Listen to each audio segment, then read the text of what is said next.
The strangest thing about Huggy Wuggy in Chapter 5 is not that he comes back. It is that the game waits until the exact moment he feels more alive than ever, and then it throws him into one of the most painful scenes in the whole story. That is why people keep asking what really happened to him. Not only because he is popular, not only because he is one of the first faces of the franchise, but because Chapter 5 does something much smarter than monster returns for one more chase. It takes a character we all thought we understood, gives him one tiny moment that changes everything, and then rips that moment away before we can fully settle into it. When a story does that, it is not just trying to shock you, it is trying to make you carry a question forward. And with Huggy, that question is bigger than it sounds. Because what happened to Huggy Wuggy in Chapter 5 is really 3 questions hiding inside one. The first question is the obvious one. How did he come back after Chapter 1? The second question is the painful one. What did the tram scene actually mean? And the third question is the one that really matters now. What does all of this mean for Chapter 6 and for the bigger story of the factory? To answer that, you have to go all the way back, because Huggy's Chapter 5 story does not begin in Chapter 5. It begins the second he falls in Chapter 1, and the game refuses to show us a clean ending. That old fall mattered more than people realized at the time. Back in Chapter 1, the story teaches us to fear Huggy in the simplest and most effective way possible. He is huge, silent, smiling, and wrong. He stands in the middle of a toy factory like some fake friendly mascot, and then the whole chapter slowly turns him into a moving disaster. The catwalk chase at the end works because it takes all that built-up stillness and converts it into full panic. Then the floor gives out, Huggy falls, and for a long time that looked like a final answer. Most stories would have left it there. Big chase, big fall, monster gone. That is the easy version of horror logic. And for years, a lot of people accepted it because it felt like enough. The scene looked strong enough to be the end, and the next chapters moved on to other threats. Mommy took the spotlight. Catnap took the spotlight. The doctor took the spotlight. So it was very easy to think Huggy belonged to the beginning of the story and nowhere else. Then Chapter 5 happened, and that whole neat timeline broke apart. The moment the game proves Huggy survived the fall, everything changes around him. He stops being the one-and-done monster from the first chapter and becomes something much stranger. He becomes one of the few creatures in the whole series who already survived what should have been a perfect death scene. That matters because once the game teaches you that with one character, every later maybe this killed him moment becomes less trustworthy. That is the first key to understanding Chapter 5. The chapter is written with full awareness that Huggy already cheated death once, at least in the audience's eyes. The writers know that when he shows up again, you are not just shocked because he is back. You are also being trained to doubt finality. And Huggy's return is not quiet either. The chapter does not hide him in the background. It does not save him for one tiny cameo near the end. It starts with him, like it wants to remind you immediately that this old fear is still real. That opening choice is important.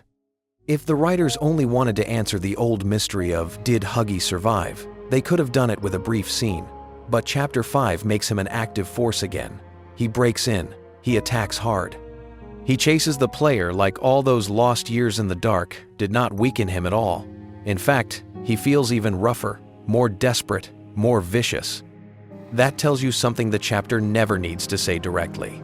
Surviving down there did not calm him. Surviving down there made him worse. That early chase is doing a lot of work. On the surface, it is there to scare the player and make the opening intense. But below that, it is reintroducing Huggy as a current problem, not an old memory.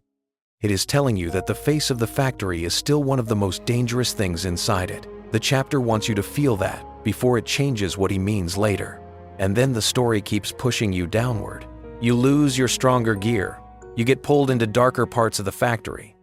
You start seeing things that make the whole place feel less like a company basement and more like an underground kingdom of leftovers, failures, experiments, and suffering. The deeper you go, the more the world of Chapter 5 tells you something ugly about Playtime Co. and everything that came after it.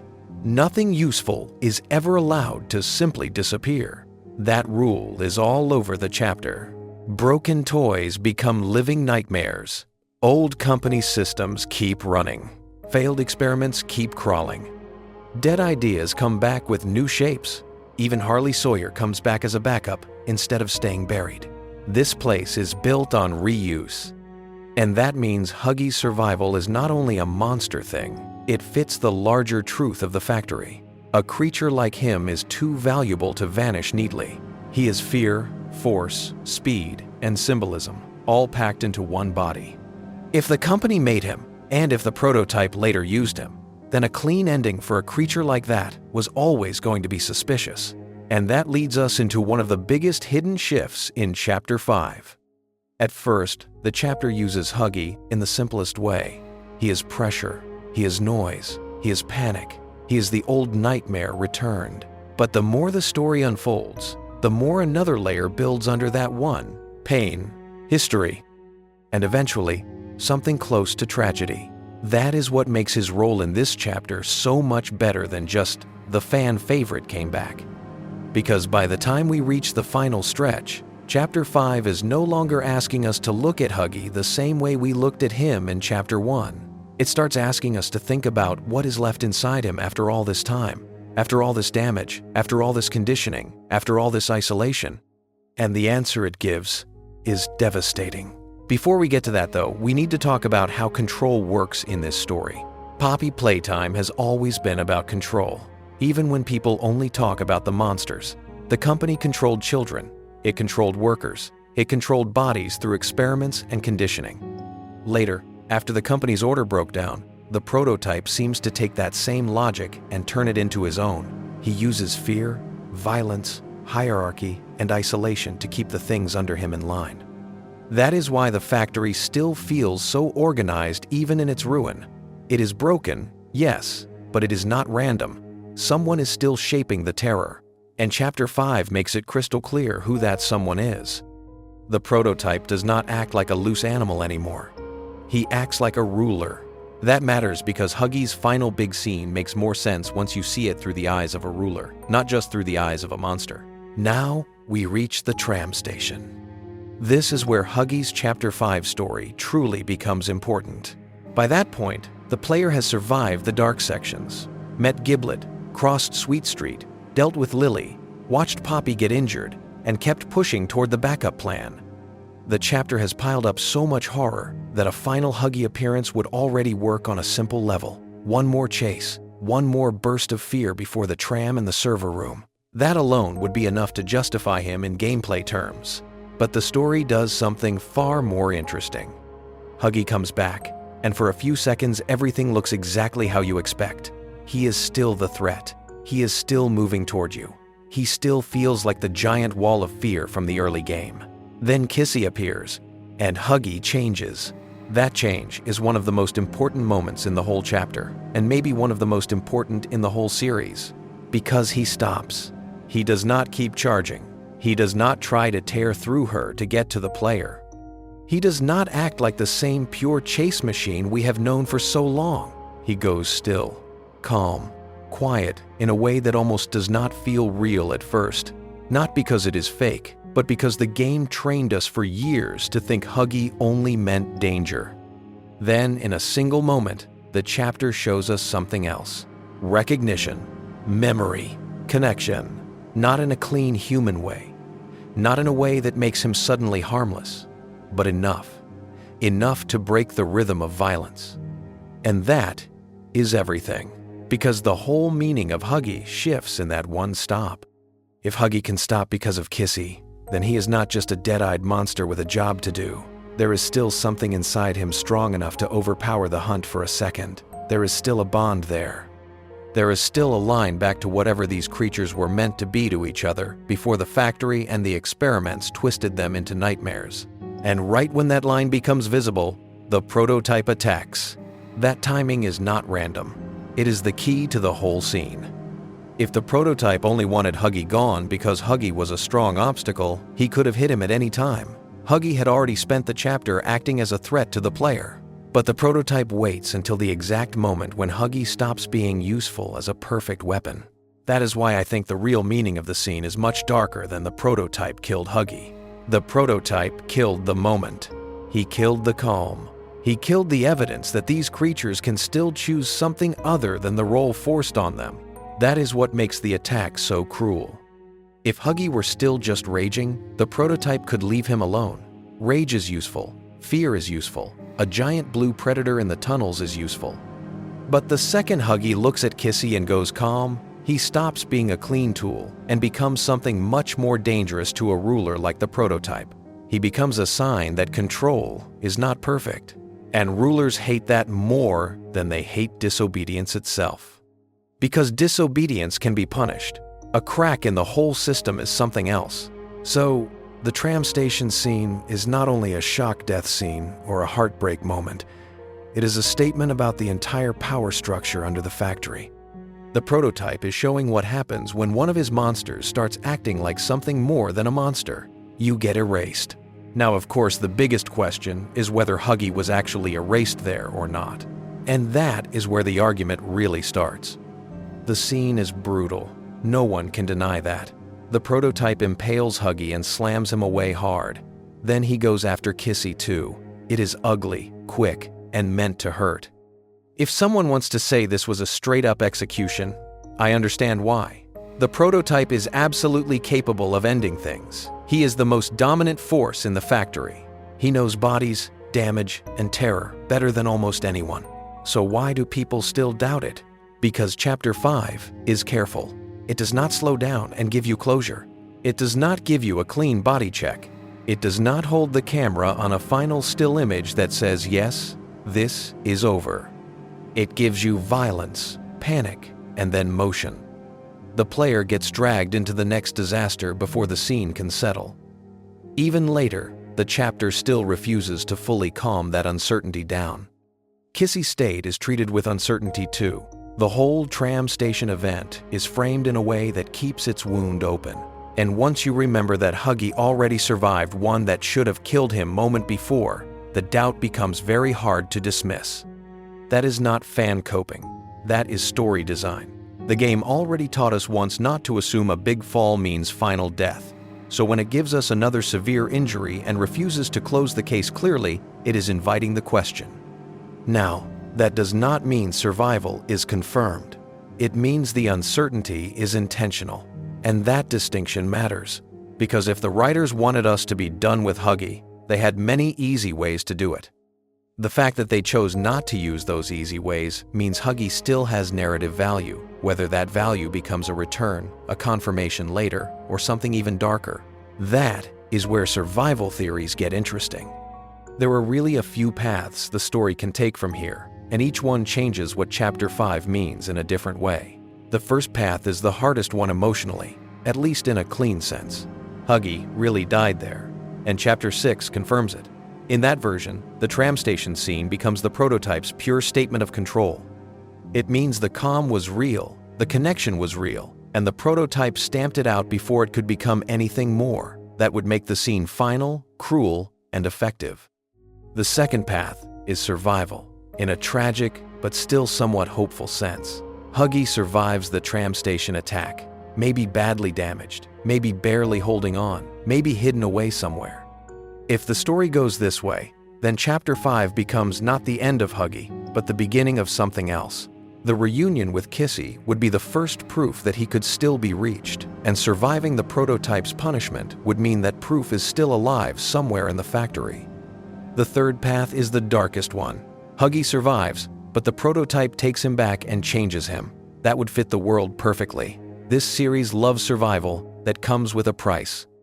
The factory never gives out clean life. It gives out ugly life. So, if Huggy lived, it might not be the version of Huggy that the tram station scene made us care about. It might be a more broken, more controlled, more repurposed version built by the prototype after punishing him for that moment of calm. That possibility is maybe the nastiest of all, and it is why the uncertainty works so well, because survival in Poppy Playtime is not always good news. In fact, survival is often the beginning of a worse fate. Look at the whole world of this series.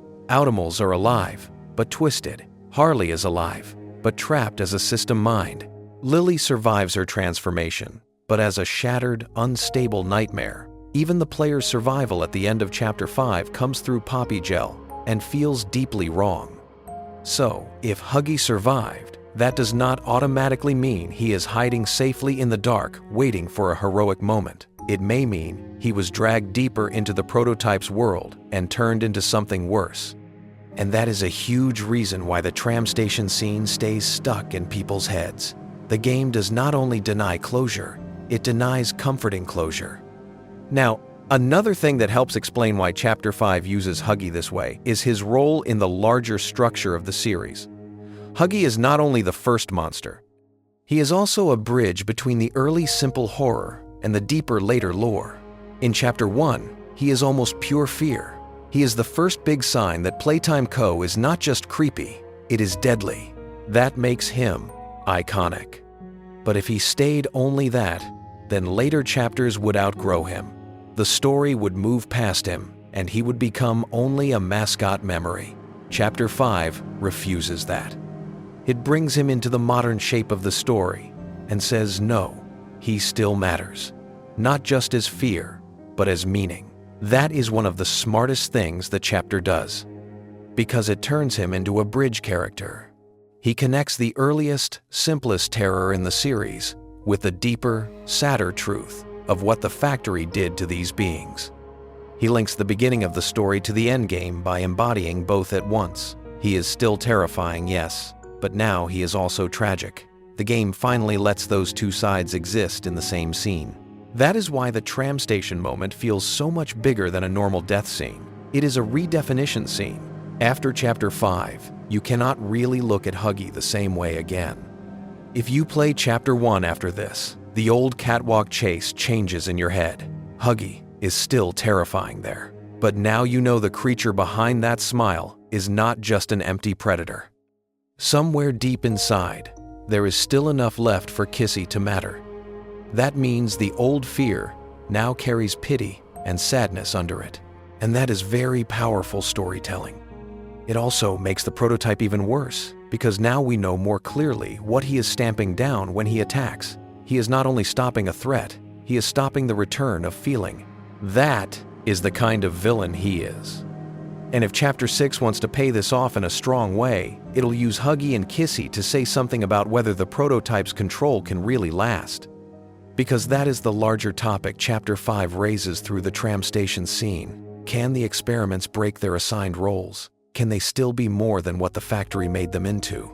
Can memory or connection survive after all this pain? Huggy gives us our strongest yes yet. The prototype answers with force. That is the whole battle of the scene. Now let's bring in the old script thread you were working from years ago, even if we keep it invisible in the final voice. Back then, the biggest mystery was the fall. Did Huggy die from Chapter 1's collapse? The main arguments were about the location of the fall, whether the prototype took the body, whether there was blood but no corpse, whether the pipes and lower levels suggested escape, and whether Poppy's words could really be trusted if she herself did not fully know everything. Those old theories mattered because they all pointed toward one thing. The game left room. Chapter 5 proves that room was real. That alone is a huge payoff. It says those years of doubt were not pointless. Huggy really was still somewhere down there.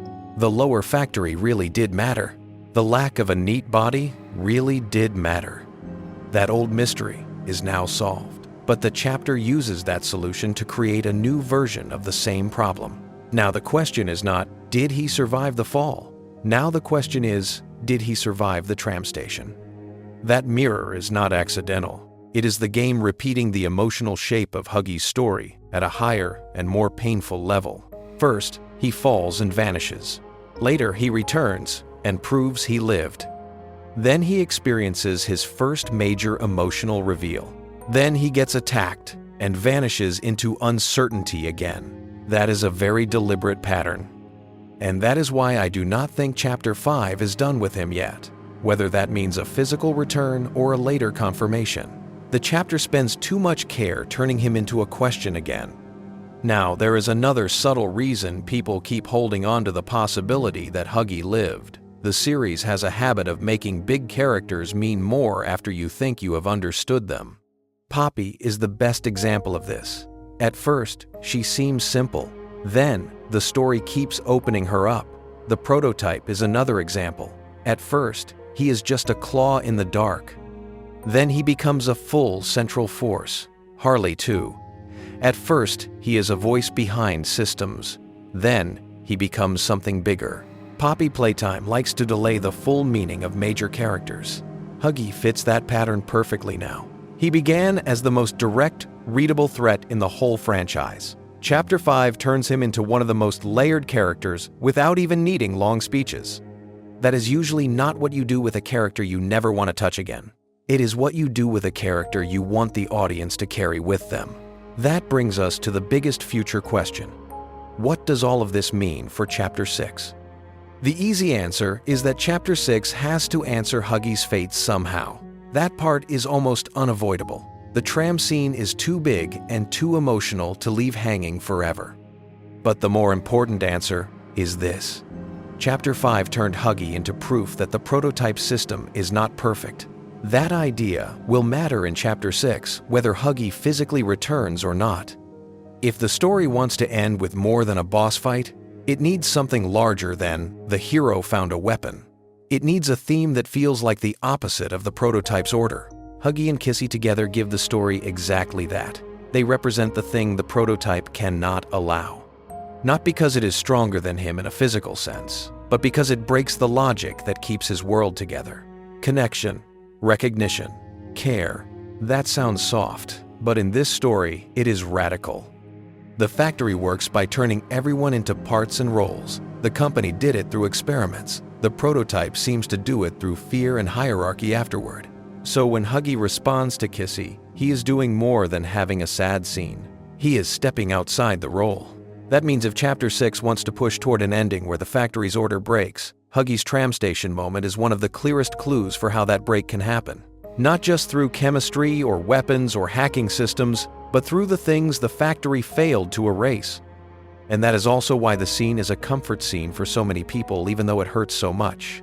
There is something deeply moving about the idea that under all the damage, under all the years, under the pain and conditioning and violence, one of the first monsters in the franchise can still stop when he sees the one being who matters to him. That kind of moment changes the whole emotional weather of the series. It says the toys are not empty. It says the pain did not erase everything.